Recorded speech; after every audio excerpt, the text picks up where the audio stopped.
The Northwood Galleria buzzed with the chaotic hum of a Saturday afternoon, its polished chrome escalators glinting under the fluorescent lights. Emily Carter, 8 months pregnant, gripped the handrail lightly as she descended, her other hand resting on the swell of her belly where little Noah, already nicknamed Nugget by her and her husband, James, kicked softly. Every trip out was a mission now, her body a bit slower, her steps more deliberate. Today, she was headed to Lullaby Lane, a cozy baby store on the mezzanine, to pick out the perfect nursing Chira soft gray one she'd been dreaming about for the buttercup yellow nursery they'd spent months perfecting. James, the mall's chief of police, had promised to meet her for lunch, his calm authority a quiet comfort in this sprawling retail jungle. Emily smiled, feeling Nugget flutter, a private moment amidst the chatter, laughter, and thumping pop music from a nearby teen store. The air was thick with cinnamon rolls, coffee, and a sterile whiff of clean-era familiar weekend scent. She was halfway down the escalator when her world shattered. A brutal force slammed into her back, stealing her breath. Her hand tightened on the rail, but her balance, already fragile, collapsed. A gasp tore from her throat as she pitched forward, her shopping bag stuffed with fabric swatches and a granola bar flying free, its contents scattering like confetti. The metal steps rushed up, a blur of pain and terror. Faces in the crowd gaped, their screams distant as Emily's body twisted instinctively to shield Nugget. Her hip, shoulder, and arm screamed with white-hot agony as she landed, fabric ripping, her body thudding against the cold steel. The escalator groaned to a halt, its emergency stop shrieking through the chaos. Above her, a woman's voice cut through, sharp and chilling. She was hogging the whole lane. Some people are just too damn slow.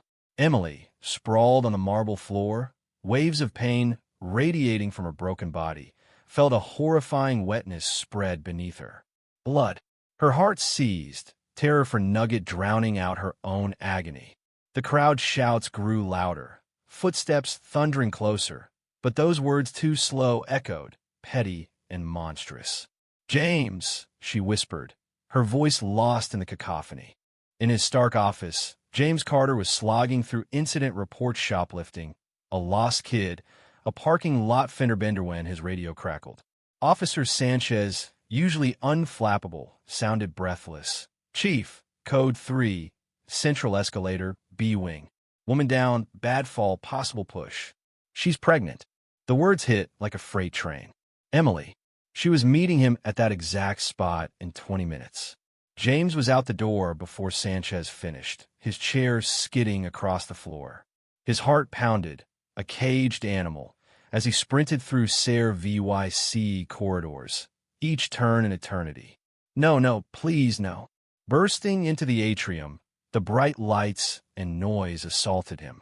A crowd gawked, held back by his officers. Paramedics swarmed, their movements frantic. And there, on the marble, lay Emily pale, trembling, her arm bent at a sickening angle, a dark stain spreading across her blue dress. "Emily." James dropped beside her, his voice raw. Her eyes, wide with pain and fear, found his. "James." "A woman. She shoved me," she gasped, clutching her belly. "Nugget." The lead paramedic's grim glance confirmed James's worst fears. Critical. Officer Sanchez approached, her face tight. "Chief, we've got the suspect detained." Witnesses pointed her out. "Veronica Hayes." Said Emily was too slow, blocking the way. Veronica Hayes. The name was a gut punch. President of their Pine Grove HOA. A woman whose petty rules and icy glares had plagued their lives for a year. James had pegged her as a nosy control freak, annoying but harmless. Now, as paramedics lifted Emily onto a gurney, her moans tearing at him, he saw the truth. Veronica was a monster. The ambulance ride was a nightmare of sirens and beeping monitors. James held Emily's hand, whispering prayers as paramedics rattled off terms he knew too well: placental abruption, internal injuries, premature labor. At University Hospital, the trauma team whisked Emily away, Leah V.Y.ing James in a sterile corridor, the antiseptic stench burning his lungs. He was Chief Carter, trained to handle chaos. But here, he was just James, a husband and father, helpless. He called his deputy, Captain Mike Torres, his voice breaking. "Mike, it's Emily." "Veronica," Hayes pushed her. "Arrest her. Felony assault. Attempted murder if you can make it stick." Torres was stunned but firm. "We've got her, Chief. Witnesses saw everything. We're pulling footage. Stay with Emily." Hours dragged like years in the surgical waiting room. James paced, fielding calls from family, his officers, even the mall's manager. Detective Ethan Brooks, a sharp but abrasive city cop, took the case to avoid conflict of interest. Despite past friction, Brooks was all business. "We'll get her, Chief. This won't slip through." Finally, Dr. Patel, Emily's OB, emerged, exhaustion etched on her face but hope in her eyes. "James, Emily's stable. She's got a fractured hip, a broken arm, and internal bruising. We did an emergency C-section. Noah was born at 32 weeks, under 4 pounds. He's in the NICU, on a ventilator, but he's alive. He's fighting." James collapsed into a chair, sobbing with relief. Later, in Emily's recovery room, she whispered, "Nugget.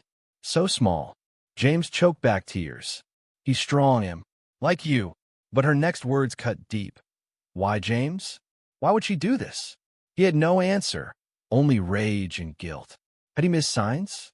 Veronica's cold stares at HOA meetings, her fixation on Emily's pregnancy, had he dismissed them too easily? Detective Brooks dug deep. Witnesses confirmed Veronica lingered at the escalator's top, watching Emily before VYing her with clear intent. Security footage was damning. Veronica's calculated approach, the brutal push, her smug indifference as Emily lay broken. Fibers from Emily's dress were found on Veronica's bag, and a scratch on Veronica's arm matched Emily's desperate flail. Brooks uncovered more. Veronica had stalked Emily at the mall for weeks, her presence coinciding with Emily's shopping trips. Old records from another town revealed Veronica's pasta vy size harassment campaign against a family, driven by grief over her daughter, Lily, who died in a car accident years ago. In Veronica's pristine home, Brooks found journals, their pages seething with resentment. One entry, written days before the attack, chilled him. She parades her belly, smug and radiant. It's an insult, a reminder of Lily's stolen future. This imbalance must be corrected. In interrogation, Veronica initially scoffed, claiming Emily tripped. But Brooks laid out the dense footage, journals, her past. When he read her words aloud, mentioning Lily, Veronica broke. "Lily was perfect," she sobbed. "Not like these breeders flaunting their kids. Emily's happiness. It mocked me. I wanted her to feel my pain." Her confession sealed her fate. Attempted murder, premeditated. Even from jail, Veronica's venom reached out. A letter arrived at the Carters' home, addressed to Emily. "Your joy will always be tainted.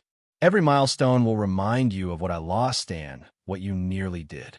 Emily, still healing, was shaken, her nightmares worsening. James's rage surged, but he channeled it into protecting his family. Nugget spent 8 weeks in the NICU, a tiny fighter enduring countless tests. Emily faced grueling surgeries and therapy, her trust in the world shattered. James grappled with guilt, haunted by what-ifs. Yet their community rallied fundraisers, meals, messages of support poured in. Veronica's trial was swift, her insanity defense crumbling against Brooks's Denke. Sentenced to decades in a psychiatric prison, she was a broken shell, her malice exposed. The day Nugget came home, clutching James's finger, was a quiet Tory. Their Pine Grove house, once tainted, became a haven again, filled with love and laughter. Emily, rocking Nugget in the nursery, felt fear ebb, replaced by fierce love. She began advocating for Tims and mental health, turning pain into purpose.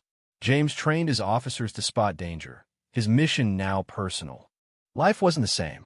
Veronica's shadow lingered, a scar. But the Carters chose hope, their son's gentle breathing a testament to resilience. As James watched their quiet street, he wondered how many others hid such malice behind ordinary faces. It was a chilling thought, but Nugget's heartbeat grounded him in love. What do you think? Was Veronica's grief an excuse for her actions, or pure EVYL? Could James have stopped her sooner? Should Emily forgive to heal, or hold on her anger? Share your thoughts below, like, and subscribe for more gripping stories.